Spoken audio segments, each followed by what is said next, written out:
This calculation is based on the AMC television show The Walking Dead, developed by Frank Bont. After being shot and put into a coma, the main character, Rick Grimes, awakens to find a post-apocalyptic world filled with mindless zombies. Soon after waking, Rick meets up with his family and a small group of others who have survived. The survivors live their lives in search for a safe haven away from the hordes of zombies, also known as walkers, who devour any living thing they can catch and whose bite kills and infects. They found what they thought was their safe haven on a farm in the state of Georgia. They lived there with about as much safety as one can get in a world infested with zombies for quite some time, until one day, Rick's son fired a gunshot that would change everything.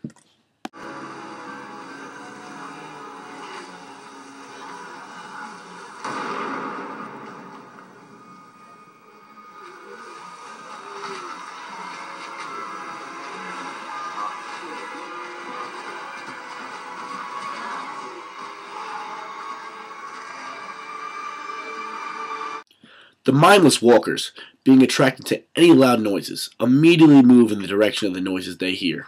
Normally, a gunshot would only attract a few walkers, but this time was different. A traveling sea of hungry walkers just happened to be passing by the nearest highway in search of their next meal. Once the sound of the gunshot reached them, they were up and moving directly towards the farm. The group anticipated that a few walkers would be headed their way, but they had no idea of the horrors that were coming later that night. In the middle of the night, the traveling stampede of zombies arrived to the farm. Rick's wife, who was acting as the lookout, could not believe her eyes when she saw the incredible number of walkers coming her way. She immediately woke the entire group up in a panic. As the zombies approached, the group became more and more panicked with every passing second. Surrounding the farm was a wooden fence which looked to possibly slow the walkers' impending arrival and give the group some time to pack up and escape with their lives.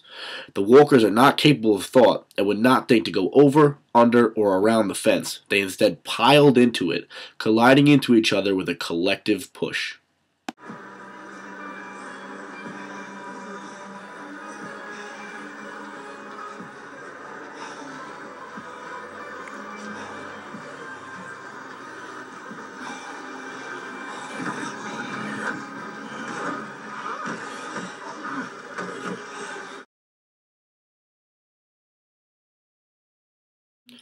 In no time at all, the fence snapped right down the middle, allowing the zombies to get through like it wasn't even there.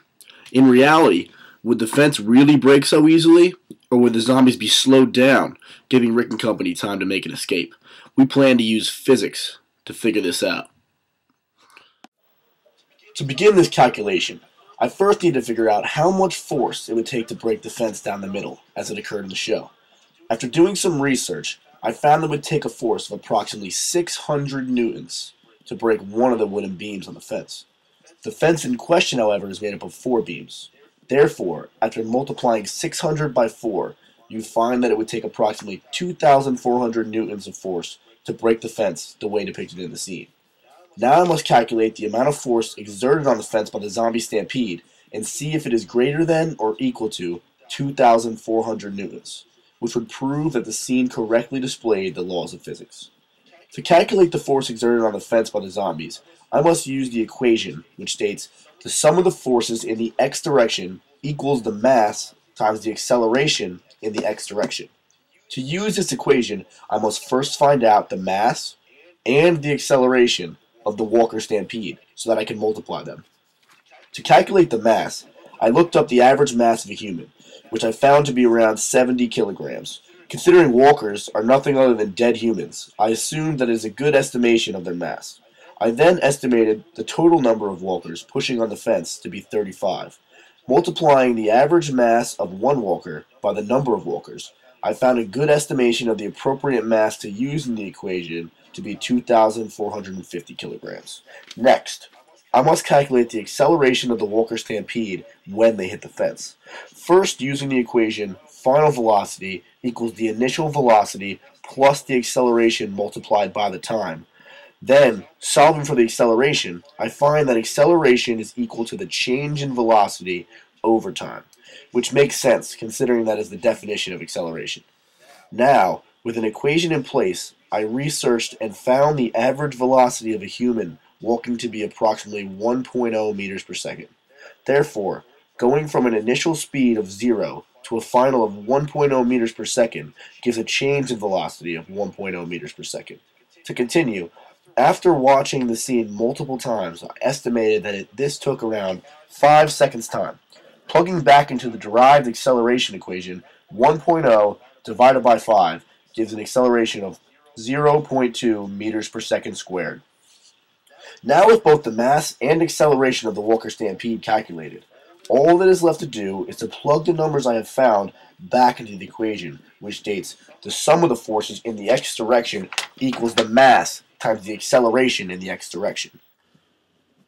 Therefore, after multiplying 2,450 kilograms by 0.2 meters per second squared, the sum of the forces in the x direction applied on the fence comes out to be exactly 490 newtons.